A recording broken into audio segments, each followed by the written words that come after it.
ਸਲਾਮ ਅਲੈਕਮ। ਪੰਜਾਬੀ ਲੋਕ ਰੀਤ 39 ਅੱਜ ਅਸੀਂ ਇਹਦੇ 'ਚ ਚੰਦਨਹਾਰ ਦੀ ਗੱਲ ਕਰਾਂਗੇ।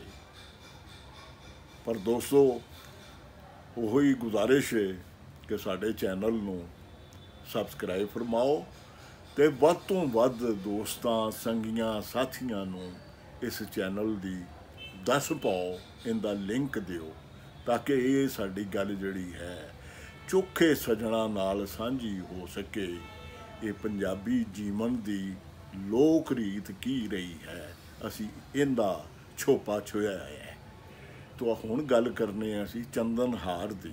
ਚੰਦਨਹਾਰ ਬਹੁਤ ਕਹਾਣੀਆਂ ਦੇ ਵਿੱਚ ਸਾਡੇ ਵੇਲੇ ਦੀ ਸਾਡੀ ਪੀੜ੍ਹੀ ਨੇ ਜਿਹੜੀਆਂ ਕਹਾਣੀਆਂ ਸੁਣੀਆਂ ਹੋਈਆਂ ਨੇ ਉਹਨਾਂ ਦੇ 'ਚ ਚੰਦਨਹਾਰ ਦਾ ਬਹੁਤ ਜ਼ਿਕਰ ਆਉਂਦਾ ਹੈ।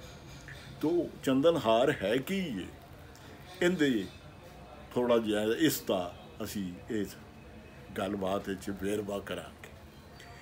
ਚੰਦਨਹਾਰ ਗਾਲੇ 'ਚ ਪਾਉਣ ਵਾਲਾ ਇੱਕ ਜੜਾਊ ਹਾਰ ਹੈ। ਜੜਾਊ ਤੁਸੀਂ ਸਮਝਦੇ ਹੋ ਕਿ ਜਿਹਦੇ 'ਚ ਮੋਤੀ ਲੱਗੇ ਹੋਣ, ਸੋਨਾ ਚਾਂਦੀ ਲੱਗਾ ਹੋਵੇ, ਹੀਰੇ ਜੜੇ ਹੋਣ। ਉਹ ਜੜੇ ਹੋਣ ਪਰੋਂ ਜੜਾਊ ਅਖਵਾਉਂਦਾ ਹੈ। ਅਤੇ ਗਲ ਵਿੱਚ ਪਾਉਣ ਵਾਲਾ ਇੱਕ ਜੜਾਊ ਹਾਰ ਹੈ ਚੰਦਨਹਾਰ, ਜਿਹਦੇ ਵਿੱਚ ਸੋਨੇ ਚਾਂਦੀ ਜਾਂ ਕੀਮਤੀ ਪੱਥਰਾਂ ਦੀਆਂ ਟੁਕੜੀਆਂ ਲੱਗੀਆਂ ਹੁੰਦੀਆਂ ਨੇ। ਇਹ ਹਾਰ ਅਮੀਰ ਘਰਾਂ ਅਤੇ ਸ਼ਾਹੀ ਘਰਾਨਿਆਂ ਦੀਆਂ ਤਰੀਮਤਾਂ ਪਾਇਆ ਕਰਦੀਆਂ ਸਨ। ਹਾਰ ਦਾ ਨਾਂ ਚੰਦਨਹਾਰ ਇਸ ਲਈ ਪਿਆ ਜੋ ਇਹਦੇ ਵਿੱਚ ਚੰਨ ਦੀ ਸ਼ਕਲ ਦੀਆਂ ਗੋਲ ਟੁਕੜੀਆਂ ਸਜਾਈਆਂ ਜਾਂਦੀਆਂ ਸਨ। ਹਿੰਦੂ ਘਰਾਨਿਆਂ ਵਿੱਚ ਇਹ ਹਾਰ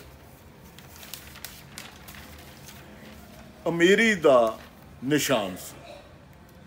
ਮੁਲਤਾਨ ਵਿੱਚ ਓਡ ਵਿਆਹ ਵੇਲੇ ਇੱਕ ਉਚੇਚੇ ਢੰਗ ਦੇ ਚੰਦਨਹਾਰ ਰਾਹੀਂ ਇੱਕ ਰੀਤ ਕਰਦੇ ਹੁੰਦੇ ਸਨ।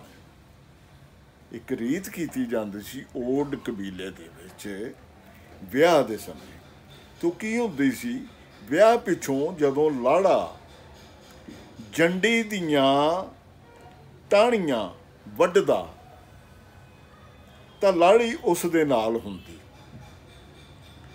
ਜੰਡੀ ਵੱਢਣ ਲੱਗਿਆਂ ਲਾੜਾ ਲਾੜੀ ਦੇ ਗੋਡੇ ਨਾਲ ਆਪਣਾ ਗੋਡਾ ਛੁਹਾਉਂਦਾ,